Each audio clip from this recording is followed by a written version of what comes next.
Bonjour Maman Djobour, bonjour à tous les auditeurs qui nous suivent ce matin. Monsieur Hassan Qassimi, bonjour. Bonjour. Alors l'Algérie évolue dans un environnement mondial chrysogène, complexe, qui a mis les États à bout de souffle, les États fragilisés, les populations paupérisées, les territoires entiers sans passer sous le contrôle des groupes terroristes armés et du terrorisme, avec comme conséquence la montée de la violence, le chômage et la pauvreté. Et nous avons vu ce qui s'est produit récemment dans nos régions touchées par les incendies, avec aussi le lynchage et l'assassinat odieux du jeune Djamel Besmaïn. Le Haut Conseil de sécurité a pointé du doigt les véritables commanditaires de ce qui s'est produit et leur soutien étranger, Maroc et l'entité sioniste, face à cet environnement dérégulé, chrysogène. Que doit faire aujourd'hui l'Algérie pour assurer sa sécurité nationale? Monsieur Hassan Qassimi. Bon, tout d'abord, avant d'entrer directement dans le vif du sujet, permettez-moi, madame, de dire quelques mots au sujet des événements qui se sont déroulés récemment. Nous avons effectivement traversé des moments très difficiles, et c'est heureusement dans ces moments difficiles où la communion et la solidarité nous ont permis de retrouver cette solidarité ancestrale, cette union qui nous a permis aussi de surmonter ces difficultés et ces événements qui ont été dramatiques.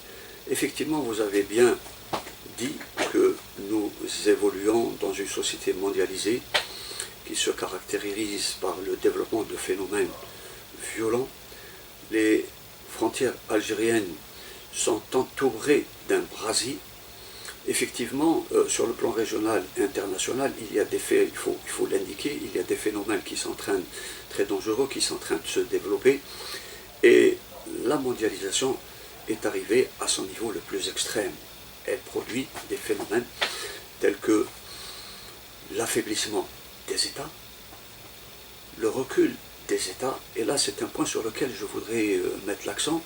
Quand il y a affaiblissement de l'État, il y a systématiquement recul de l'État sur des territoires entiers. Nous avons vu, quand il y a le recul de l'État sur des territoires, nous avons vu que ces territoires sont systématiquement occupés par des groupes armés, des groupes terroristes, des mouvements irrédentistes et séparatistes, c'est très très important.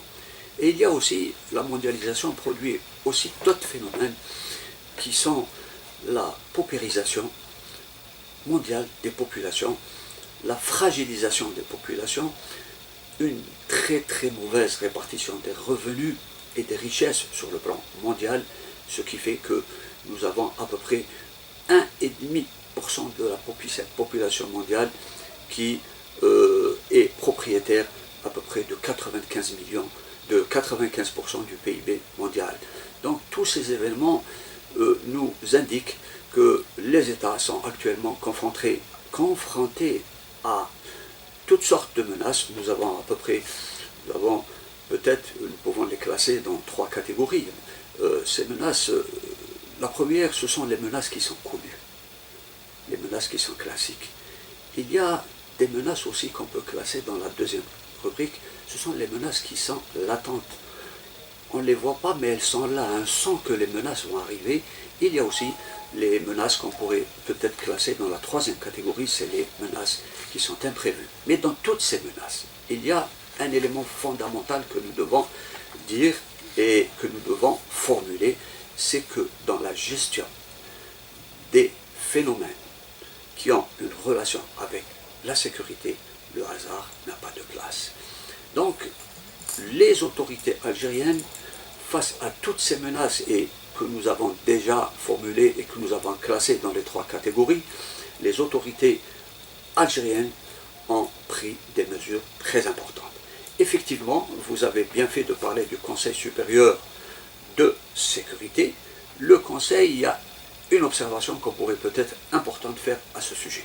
C'est d'abord le nombre très important des réunions du Conseil supérieur de sécurité qui ont été faites en Algérie et qui indiquent l'ampleur des événements et qui indiquent aussi que les problèmes de sécurité sont pris en charge dans le cadre de cette institution qui est présidée par le président de la République et qui indique aussi une très bonne coordination entre les services dans la gestion des problèmes sécuritaires au niveau national. Mais avec tout ce que vous évoquez un instant, M. Hossein Rassimi, que doit faire l'Algérie pour assurer sa sécurité nationale, puisque vous dites et vous déclarez qu'avec ces phénomènes d'insécurité, il n'y a pas de hasard. Vous savez, madame, je vais vous dire une chose et je vais essayer de vous répondre simplement. Si nous devons mettre notre pays à l'abri, il y a le programme du président de la République. Nous devons le mettre en œuvre. Parce que quand vous analysez le programme du président de la République, vous verrez qu'il y a dedans des réformes structurelles très importantes et qui touchent tous les secteurs. Mais l'inconvénient dans tout ça, c'est que même le président de la République a fait des aveux à ce sujet. Il y a des phénomènes de résistance au changement. Donc, ces phénomènes de résistance au changement et à la modernité sont des phénomènes qui sont liés à la persistance de certaines habitudes qui ont une relation avec l'Aïsaba et qui combattent par tous les moyens la transparence et la modernité. Alors, autre question que je voudrais aborder avec vous, tout le monde le sait aujourd'hui que la doctrine algérienne dans les relations internationales n'est ni opportuniste, ni belliqueuse, ni expansionniste et ni coloniale. Pourquoi cette doctrine dérange aujourd'hui et pourquoi particulièrement les forces de l'ANP? Vous savez que l'histoire de l'Algérie est millénaire. Elle remonte même bien avant l'histoire. Donc la doctrine algérienne, pour la comprendre, il faut revenir à l'histoire de notre pays.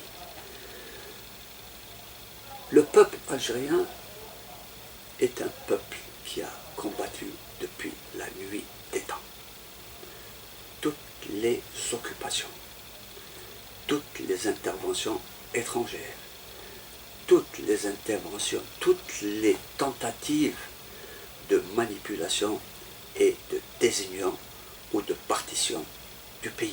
Donc la doctrine algérienne tire sa matrice de tous ces éléments qui se sont accumulés dans l'histoire et qui font la force du peuple algérien. Mais avec ce qui s'est produit récemment, la semaine dernière, bien sûr, dans la région de la Kabylie, touchée fortement par les incendies de forêt, avec bien sûr le lynchage et l'assassinat odieux du jeune Djamel Ben Smaïn, est-ce qu'on peut considérer aujourd'hui qu'il y a des manipulations particulières au niveau de cette région? Est-ce qu'il y a des tentatives de hold-up en Algérie de la question amazigh et quels sont les tenants et les aboutissants de ces déviations et dérapages? Vous savez ce qui s'est passé exactement à l'Arba, et dans les autres communes en Kabylie. Bon, les faits sont connus. Les événements qui se sont déroulés ont été inventoriés dans un détail très, très impressionnant. La population a filmé en communion avec les services tous les événements qui se sont déroulés dans cette localité. Maintenant, il y a eu une tentative d'assassinat, pas uniquement du jeune Ben Smaïn, et à cette occasion je me recueille sur sa mémoire. Le jeune Ben Smaïn est un artiste, est un peintre, et aussi un poète, un homme très proche de la religion, un mystique. C'était une proie facile. On lui a tendu un traquenard pour détruire certains symboles.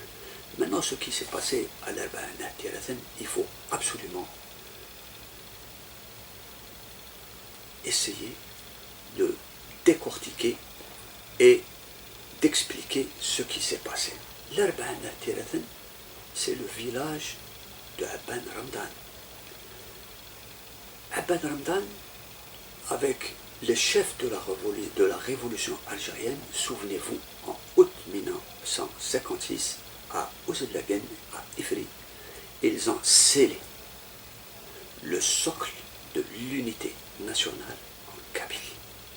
L'assassinat du jeune Ben Smaïl dans le village de Habban Ramdan et particulièrement au niveau de la place Habban Ramdan, c'était un symbole. Il fallait à tout prix enterrer l'unité nationale là où l'unité nationale a été édifiée dans un socle sur lequel il y a eu 1,5 million de shahids. Donc le complot a été dénoncé par le Conseil supérieur de sécurité. L'objectif était pervers, c'est de provoquer des confrontations entre Algériens à une large échelle. L'objectif était aussi d'isoler la Kabylie et de présenter la population kabyle comme une population opprimée en vue d'internationaliser la question amazigh. Et on pourrait peut-être parler de la question amazigh si vous me donnez l'occasion. Mais justement, puisque vous faites référence un peu à des symboles et à de l'histoire, est-ce qu'on pourrait, par exemple, faire des liens entre ce qui s'est produit avec, bien sûr, le mouvement berbère mondial qui a été créé en 1995 Est-ce qu'on pourrait aujourd'hui considérer que ce mouvement a été infiltré par des courants qui instrumentalisent aujourd'hui la question amazigh en Algérie? Monsieur Hassan Hassimi. Il y a, sur la question amazigh, il y a des personnes et des courants mal intentionnés sur la question amazigh. Ils sont identifiés aujourd'hui. Absolument, Le MAC nous et devons Rachad. absolument dire que sur la question amazigh et rappeler ce qui a été dit par le président de la République, le débat est clos. Il a été définitivement réglé par la Constitution. Maintenant, pour revenir aux évolutions très dangereuses que nous avons enregistrées de 1995 à 2001. Pourquoi 1995 et pourquoi 2001? Je vais vous expliquer ce qui s'est passé. C'est en 1995 que le Congrès mondial amazigh a été créé en France. Le Congrès mondial amazigh a tenu plusieurs réunions.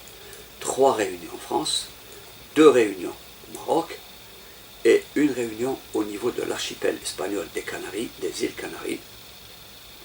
Et là, au niveau du programme d'action du Congrès mondial amazigh, il faut dire que c'est un congrès qui est passé sous la coupe du Mossad, des services secrets marocains et de certains pays étrangers. Et c'est en 2001 que le Congrès mondial amazigh, qui est devenu une officine du Mossad, que le MAC a été créé. Cela veut dire que le MAC a été créé par le Mossad et les services secrets marocains. Mais alors, laissez-moi terminer, c'est dans le programme d'action de ce Congrès mondial amazigh que nous retrouvons le plan d'action subversif qui a été déployé dans tout le Maghreb et pas uniquement en Algérie. Alors, quelles sont ces actions subversives qui ont été développées dans le programme d'action de ce congrès mondial? Initialement et au début, les revendications de ce congrès étaient culturelles et linguistiques. Puis les revendications ont évolué. On est passé du régionalisme vers le fédéralisme, vers l'autonomie et vers l'indépendance. Alors l'objectif de ce congrès mondial amazigh est de libaniser le Maghreb en introduisant des clivages culturels entre arabes et kabyles pour ouvrir la voie à des confrontations sanglantes et à des séparatismes au niveau de tous les pays du Maghreb. Alors j'enchaîne sur la question suivante, Monsieur Hassan Qassimi, puisque vous parlez de Mossad et de l'entité sioniste. On voit ce qui se produit actuellement au niveau du Moyen-Orient, qui a fait l'objet d'une recomposition géostratégique, qui a comme résultat la normalisation avec l'entité sioniste. Est-ce qu'au Maghreb, nous assistons à une tentative de mise en place du même processus? Écoutez, c'est le même processus qui est en train de se développer. Je l'ai dit plusieurs fois, que la poudrière du Moyen-Orient est en train de se développer vers le Maghreb et nous assistons à une recomposition, une reconfiguration et une redéfinition des zones d'influence de manière sanglante et violente. Je l'ai dit plusieurs fois, au Moyen-Orient, les pays du Moyen-Orient ont été défaits sans guerre. C'est tout le Moyen-Orient qui est passé sous la coupe de l'entité sioniste.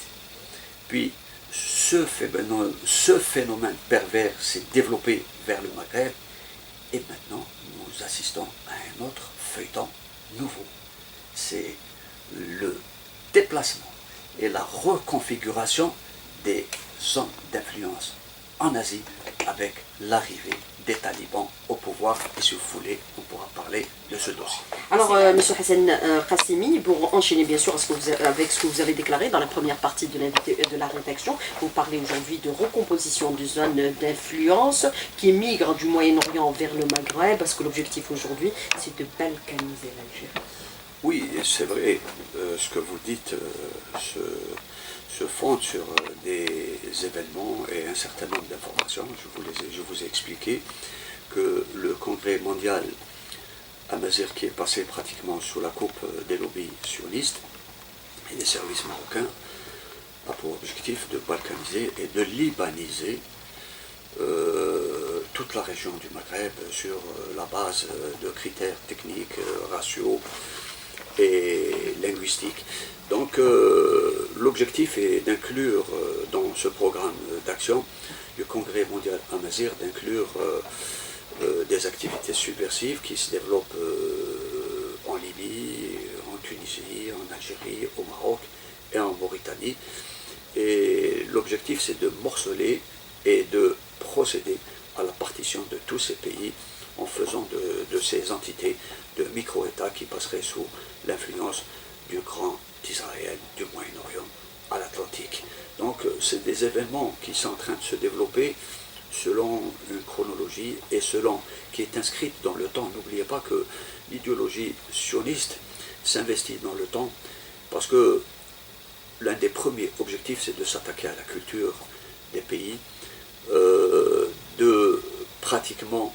d'installer la culture de la débauche et du vice comme culture alternative aux cultures locales qui sont profondément attachées à l'islam, attachées profondément religieuses et qui véhiculent aussi un certain nombre de valeurs ancestrales de la famille algérienne. Donc les valeurs qui nous sont proposées par l'entité sioniste, c'est la destruction du tissu familial, c'est la destruction de la société et c'est l'installation de confrontations entre populations à une grande échelle pour les affaiblir, les disloquer et permettre l'installation d'une présence durable de l'entité sioniste. Maintenant, pour tout ça, je voudrais dire autre chose, c'est que le Maroc, avec tout ce qui se passe actuellement, la normalisation a aussi un autre objectif caché que la monarchie peut-être n'a pas encore décodé, mais je vais essayer de vous expliquer un peu pourquoi la normalisation est en voie aussi de disloquer le Maroc. Il y a actuellement une tentative de judaïsation et une sionisation de la société marocaine qui rentre dans le cadre d'un plan B qui pourrait consister à détruire l'unité de ce pays dans le cas où la normalisation serait remise en cause dans ce pays. C'est ce qui se passe actuellement dans la région de Tinril, au sud-est du Maroc, frontalière à l'Algérie. Monsieur Hassan Qassimi. Oui, effectivement, ce que vous venez de dire a été écrit dans un livre par un juif franco-marocain, c'est un journaliste, c'est Cohen qui a écrit ce livre et le titre c'est Jacob Cohen, et le titre de ce livre s'appelle Membas sur Tinriel. Ce qui se passe à Tinriel est assez intrigant, énigmatique et préoccupant. Alors, l'entité sioniste a fait Membas sur toute la région de Tinriel qui se trouve au sud-est du Maroc, frontalière avec l'Algérie. Alors, il y a actuellement, sous le couvert d'action philanthropique et de bienfaisance, les lobbies sionistes sont en train d'investir et de réaliser un certain nombre de projets sous ce couvert. Mais l'objectif dans tout humanitaire. ça, Couvert humanitaire. mais l'objectif est d'abord de judaïser toute la région pour transformer la monarchie marocaine en une monarchie judéo-marocaine. Et dans tout ça, il y a des plans secrets. On est en train de construire des synagogues dans cette région et, plus grave encore, sous le couvert d'activités culturelles, il y a un centre de formation militaire destiné à embrigader et à former les jeunes marocains et les jeunes de plusieurs pays du Maghreb, de la CEDEAO, du Sahel et pourquoi pas de l'Afrique australe. C'est de former ces jeunes dans l'espionnage et le renseignement pour pouvoir par la suite les redéployer en tant qu'agents du Mossad dans tous ces pays pour installer la subversion, le désordre et le chaos. Et dans tout ça, vous devez comprendre pourquoi les lobbies sionistes sont en train de mobiliser beaucoup de moyens pour prendre le contrôle de l'Union africaine. Et là, permettez-moi de vous dire que le président de la Commission africaine, Mahamat Faki, a été enrôlé par ces lobbies sionistes, et ce qui a permis à cette commission, dans des conditions étranges où il n'y a pas eu de concertation préalable, on a donné le statut d'observateur au sein de l'Union africaine à l'entité sioniste. Mais quelle observation faites-vous aujourd'hui de bien sûr, de ce statut d'observateur de l'entité sioniste au niveau de l'Union africaine? Rapidement sur la question pour aborder notre thème également. Le statut d'observateur a été refusé plusieurs fois, 3 ou 4 fois, par l'Union africaine. Les conditions d'attribution de ce statut ont été faites dans des conditions qui ne répondent pas aux concertations classiques entre États. Alors, l'objectif, c'est d'imploser l'Union africaine de l'intérieur pour mieux la dominer et la contrôler. Heureusement qu'il y a actuellement beaucoup d'États qui ont élevé la loi et qui ne sont pas d'accord avec cette décision. Je vous donnerai un exemple, c'est le cas des chefs d'État et chefs de gouvernement des pays de la communauté de développement des pays de l'Afrique australe qui a émis une très très forte objection et réserve à cette décision de la Commission de l'Union africaine. Alors l'Algérie est la cible d'attaques directes et indirectes par les cyberattaques, puisqu'on parle aujourd'hui de 4e génération de guerre. L'objectif, éclater le front interne et fragiliser l'Algérie sur le plan international. C'est la raison pour laquelle l'entité sioniste a accusé l'Algérie de se rapprocher, de rapprochement avec l'Iran. Monsieur Hassan Qassimi, rapidement sur la question. Vous savez, sur cette question qui est d'ailleurs très très importante, il faudrait l'analyser. L'entité sioniste tente par tous les moyens de diaboliser l'Algérie sur le plan international en l'accusant de se rapprocher de l'Iran.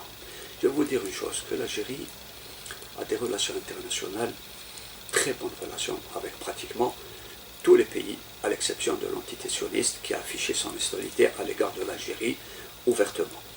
Alors, diaboliser l'Algérie en l'accusant de se rapprocher de l'Iran, pourquoi ? Tout simplement que... Il y a les liens avec les talibans, les ennemis féroces. Tout simplement parce que l'Algérie et l'entité sioniste va empêcher par tous les moyens à ce qu'il y ait un dialogue stratégique avec les Américains. Nous avons de très bonnes relations avec les Américains, et sur plusieurs dossiers, les Américains ont soutenu l'Algérie. Je vous donne le cas du dossier malien, les Américains soutiennent l'Algérie sur ce dossier. Le dossier libyen, les Américains soutiennent l'Algérie sur ce dossier. Et là, croyez-moi, qu'il y a quelque part une tentative de parasiter cette relation qui peut évoluer vers des relations stratégiques entre l'Algérie et l'Amérique, qui n'a pas intérêt à ce que le chaos s'installe s'installe dans toute la région, et cela pour diverses raisons. L'Algérie ne soutient pas uniquement le Sahara occidental et la Palestine. L'Algérie a toujours soutenu les causes justes en Afrique et dans le monde. N'oubliez pas que l'Algérie a effacé les dettes de plus de 14 pays africains sans aucune contrepartie. Beaucoup de personnes et beaucoup de partis reprochent à l'Algérie de ne pas avoir monnayé cette décision d'effacement des dettes sur beaucoup de pays africains. Croyez-moi que l'Algérie, en contrepartie, n'a pas essayé de soudoyer ces pays ou de leur forcer la main. L'Algérie a pris cette décision pour des considérations purement humanitaires, et là les Africains le savent. Ce n'est pas le cas du Maroc, qui est en train de mener des opérations coloniales au niveau de l'Afrique, en menaçant la sécurité de la Mauritanie, en menaçant la sécurité de certains pays de la CEDEAO, parce qu'ils ont des revendications, les Marocains ont des revendications territoriales, même sur le Sénégal, le Niger, le Mali, le Burkina Faso. Donc dans tout ça, je crois qu'il est important de souligner tous ces faits. Alors justement, puisque on aborde cette question de l'Iran, certains analystes aussi disent que cette accusation vise à mettre dans le collimateur des talibans l'Algérie, qui est l'ennemi, les talibans qui sont les ennemis farouches aujourd'hui des Iraniens. Ce qui nous amène à parler un peu de ce qui se produit au niveau de ce pays, qui est l'Afghanistan. Est-ce qu'on peut considérer que le retrait de l'OTAN et des forces occidentales de l'Afghanistan doit poser plusieurs questions? Les Américains, les talibans ont-ils défait les Américains, et l'arrivée des talibans au pouvoir, quelles sont aujourd'hui les conséquences?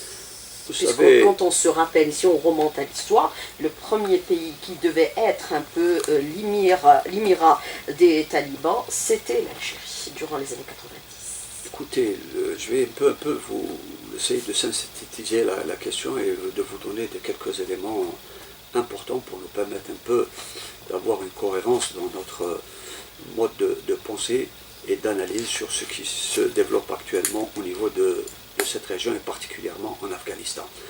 Donc en Afghanistan, souvenez-vous que les talibans ont été au pouvoir pendant à peu près 5 ans, de 2005, de 1995 à peu près à 2000. Et là, il y a eu les attentats contre le terroriste en 2001 contre l'Amérique. Et souvenez-vous que Bush a juré de s'attaquer aux milices terroristes des talibans, et ce qui a été fait. Donc ce qui explique pourquoi les Américains se sont battus à mort contre ces milices terroristes des talibans, et l'Afghanistan a été occupé pratiquement par les forces occidentales et les Américains pendant presque une vingtaine d'années.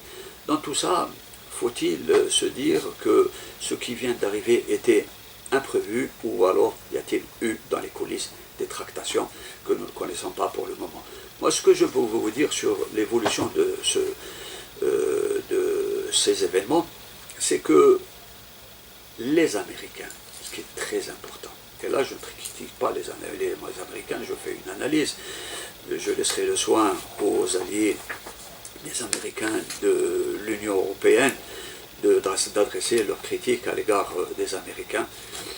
Alors, sur ce qui s'est passé, c'est que les Américains, pendant 20 ans, ont combattu les milices des talibans, et voilà que maintenant les Américains remettent le pouvoir à ces milices terroristes. Et là, ce qui a fait un peu,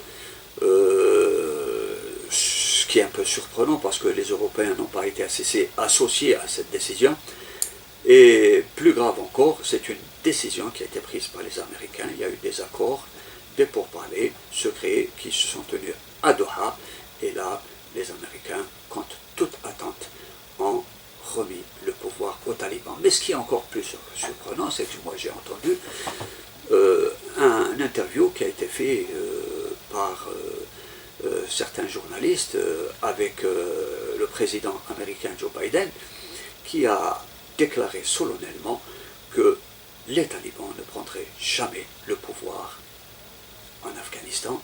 Et là, qu'est-ce qui s'est passé?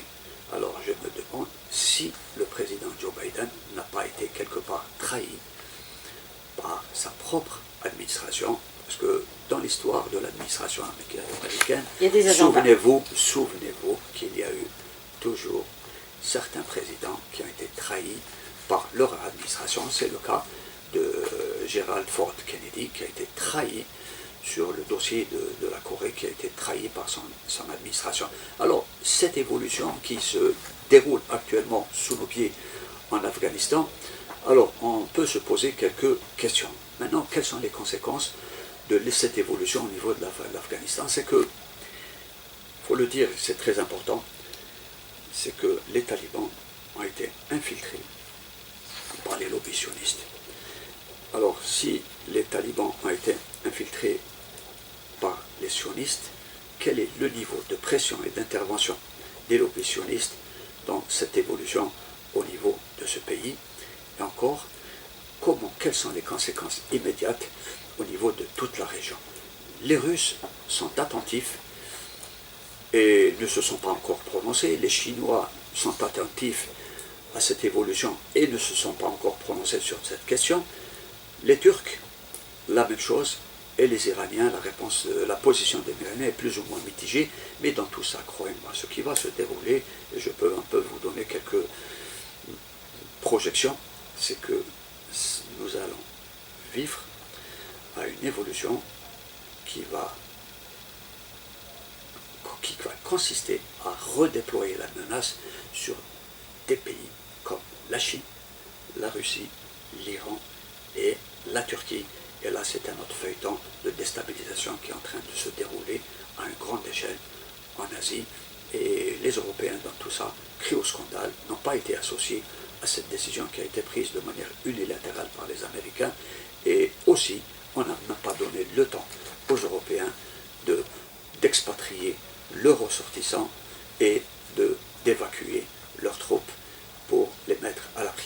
Mais quelles conséquences aujourd'hui sur l'Algérie quand on sait que l'Afghanistan était la base arrière militaire des groupes terroristes durant les années 90? Rapidement sur la question et la question de l'auditeur, Monsieur Qassimi. Donc écoutez, dans l'histoire de la guerre froide, l'Afghanistan et le Pakistan étaient les premiers ateliers du djihad international. Maintenant, ce qu'on peut craindre, c'est que ces talibans puissent reprendre du service et activer tous les réseaux d'Al-Qaïda et de Daesh au Maghreb et dans le Sahel. Et c'est à ce niveau-là que la menace peut être importante à l'égard de l'Algérie. Alors, pour déjouer tous ces plans, quelles sont les actions que devrait entreprendre aujourd'hui et l'Algérie en priorité? Renforcer le front interne, Monsieur Qassimi. Écoutez, l'Algérie doit renforcer le front interne et pour cela, nous devons aller vers des réformes structurelles très importantes et au pas de course. Ces réformes structurelles profondes et étalées dans le temps sont dans le programme du président de la République que nous devons absolument mettre en œuvre et au pas de course. Les partis politiques doivent se déployer aussi également au niveau des régions qui font l'objet aujourd'hui de cibles étrangères. Monsieur Hassan Qassimi, comme par exemple la région de Tizi Ouzou, avec bien sûr les traditionnels partis qui étaient ancrés au niveau de cette région, le FFS, le RCD et d'autres aussi partis politiques, le FLN, etc. Vous savez, en géostratégie, il y a des principes et il y a aussi des mécaniques. Le retrait de ces partis, est-ce que c'est pas ça qui a fragilisé attendez, un peu cette je vais région? rappeler un peu les principes. Au niveau en géostratégie, il y a des principes et il y a des mécaniques. Vous savez, la nature a horreur du vide. Quand l'État n'est pas présent ou peu présent sur des territoires, ces territoires sont occupés par des forces qui installent le désordre, le chaos et constituent aussi le meilleur ferment pour développer des organisations irrédentistes et séparatistes. Et là, sur certaines localités de l'Algérie, je ne parlerai pas uniquement de la Kabylie, mais aussi des localités frontalières, le sud du pays, nous devons absolument renforcer la présence de l'État dans tous les espaces et dans tous les territoires où il y a des fragilités connues, apparentes, et nous devons absolument aussi corriger les dysfonctionnements dans l'aménagement du territoire. On ne peut pas concevoir que 80% de la population puisse vivre au nord du pays. Et là, nous devons absolument mettre en place des schémas de développement des hauts plateaux et du sud du pays et aller surtout aller vers l'occupation sur le plan spatial de tous les territoires où l'État est peu présent. Mais il faudrait aborder ces questions en toute liberté pour informer un peu les Algériens sur les menaces qui pèsent aujourd'hui sur notre pays, parce que dès qu'on parle, on nous accuse de cautionner la main étrangère. Personne n'y croit, monsieur Hassan Qassimi. Vous savez, la main étrangère ne peut pas expliquer tout ce qui nous arrive. La main étrangère est peut-être parfois une explication qui ne peut pas convaincre la population. Alors c'est là où la problématique de la communication institutionnelle se pose. Nous communiquons, Madame Souheila Najmi, très mal. Nous faisons beaucoup, mais nos messages ne parviennent pas à la population. Il faut plus d'espace. Il faut faire la promotion. Il faut faire la promotion des élites. Nous avons de très grands journalistes. Nous devons absolument, et nous avons aussi des journalistes qui jeunes en herbe qui arrivent, et nous devons absolument les prendre en charge pour pouvoir constituer cette task force populaire qui s'est manifestée à l'Erba Natirzen. Et là, je vais vous dire une chose, madame, et peut-être je terminerai sur ça, c'est que ceux qui ont voulu déstabiliser la Kabylie se sont aperçus qu'il y a eu le soulèvement populaire national pour faire face à cette tentative d'assassinat de tout un peuple et pas uniquement du jeune Besmaïl. Le seul message que rien ne divisera aujourd'hui les Algériens. Mais depuis 2011 à ce jour, est-ce qu'on peut considérer qu'on a pris le recul nécessaire pour faire une première évaluation et considérer si les révolutions arabes sont-elles effectivement porteuses d'espoir démocratique? Monsieur Hassan Qassimi, est-ce qu'on peut considérer qu'on a pris le recul pour le dire ou ne pas le dire? Vous savez, ou l'infirmer? Sur les révolutions arabes, beaucoup de choses ont été dites à ce sujet. Vous savez, le concept lui-même de révolution arabe est un concept qui a été produit par l'Occident. Il y a eu derrière ce concept une industrie qui s'est développée pour imposer ce concept aux populations. Mais en réalité, que s'est-il passé dans le monde arabe avec ces révolutions entre guillemets? Effectivement, ce ne sont pas des révolutions, ce sont des interventions étrangères qui ont été présentées sous un habillage d'une révolution. Croyez-moi, madame, comment se fait-il qu'une révolution qui s'est attaquée à des régimes républicains et qui a épargné de manière surprenante des monarchies médiévales? Et sur cette question que prend fait cette interview, M. Hassan Qassimi, merci d'avoir répondu à nos questions et d'avoir été en direct avec nous ce matin dans le studio. Merci beaucoup et vive l'Algérie une et indivisible. Et pour votre santé et sécurité, portez vos masques. Merci beaucoup.